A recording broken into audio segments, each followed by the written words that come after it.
Hey guys, welcome to the Liberal Hive Mind, a channel solely focused on exposing the abundant hypocrisy of the left. Now, I'm going to start off this video by apologizing for my voice. I'm feeling a little bit under the weather, but even if my throat is hurting, the show must go on. And we're going to start this video with a question. What the frig is even going on right now? Joe Biden the other day said this. But in the past 2 years, democracies have become stronger, not weaker.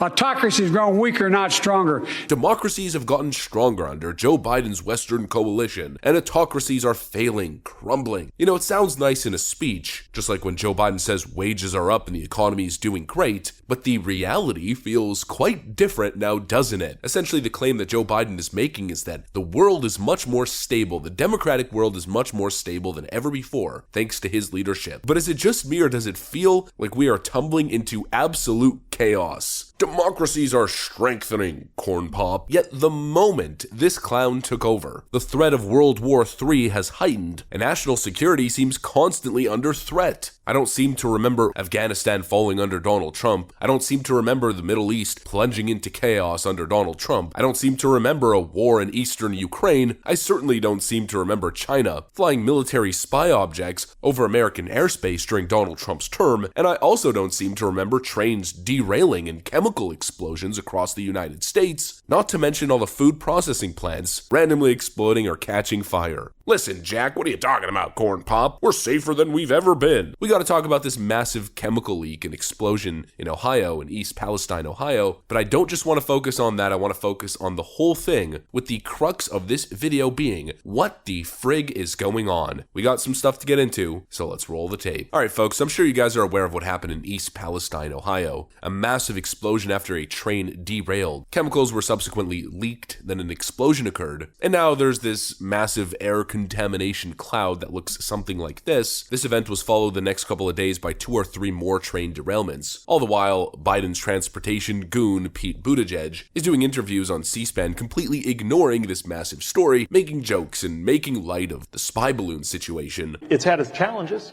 Right.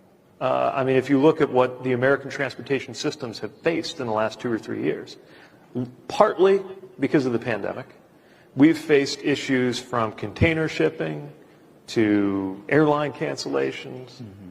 Now we got balloons. That's right. The federal government is now telling people in Ohio that the air is safe, nothing to worry about. They said the exact same thing during 9/11, but this to me doesn't exactly look safe.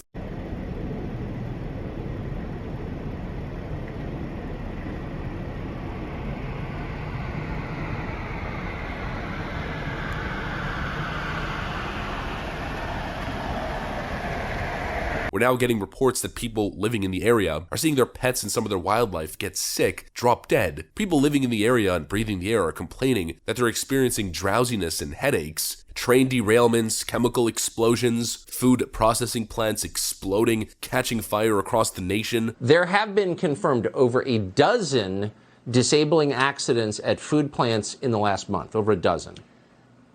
Absolutely, and we're talking about some really significant plants. The Taylor Farms facility in Salinas, California was completely destroyed by a fire last week. We've had 2 major potato processing plants in Belfast, Maine and Warden, Washington that were completely gutted, which is happening at a time where we already have a potato shortage globally. You were talking about the onion supply at that Rio Fresh, but it's not just produce plants. Last month there was a fire that took out a Nestle food plant out in Jonesboro, Arkansas, and that's impacting frozen food brands like Hot Pockets or Stouffer's, which maybe you might buy if you can't get fresh food from a warehouse that just exploded. And that Shearer's food facility you just mentioned in the open, I mean, that's the only West Coast facility that they operate. So there is some significant concern, of course, that this is going to impact the supply chain. Now, to be clear, the timing is very suspicious. It's obviously concerning. Police are saying that these fires are due to faulty issues with equipment, so they're not saying that this was intentional. Either way, it's obviously going to have some significant, implications in us getting our food. Just in 2022 alone, more than 20 food processing plants caught fire in the United States. Here's a list of every single one. And all of this stuff conveniently started happening the moment Joe Biden took office. Coincidence? I don't know. What I do know is that I'm questioning the official government narrative. The government says, don't worry about the spy balloons, folks. The same thing was happening under the Trump administration. They just never caught on to it. They say that with not an iota of proof to justify that claim. I don't know about you guys, but it certainly feels like American infrastructure could possibly be under attack. It certainly feels like under Joe Biden's leadership, democracies aren't getting stronger, but rather, we're more fragile and more susceptible than ever before. It seems like foreign powers are taking advantage of Joe Biden's weakness on the world stage. And frankly, under Joe Biden's leadership, it feels like national security is under risk a whole lot more than it ever was under Donald Trump's first term. And so I know one of these two things is correct, or most likely probably both of them. The first is that Joe Biden is clearly a clown, and the global chaos that we're seeing is essentially a result of that. Or the second option is that it's just one massive psyop. Interestingly enough, Tom Green had a pretty decent take on this one. Hi, I'm Tom Green, and forgot to mention the other reason this UFO information is coming out now is because they're trying to distract us all from the fact that we're about to get released the Epstein Island list, as well as what's going on in Palestine, Ohio, with the train derailment and the release of chemicals into the air, which is being called possibly as bad as Chernobyl, and the fact that World War III might be about to start in the Ukraine war between USA, Russia, and China. So that's what's going on. Good to see you guys. Hope you guys are having a great day. There's UFOs.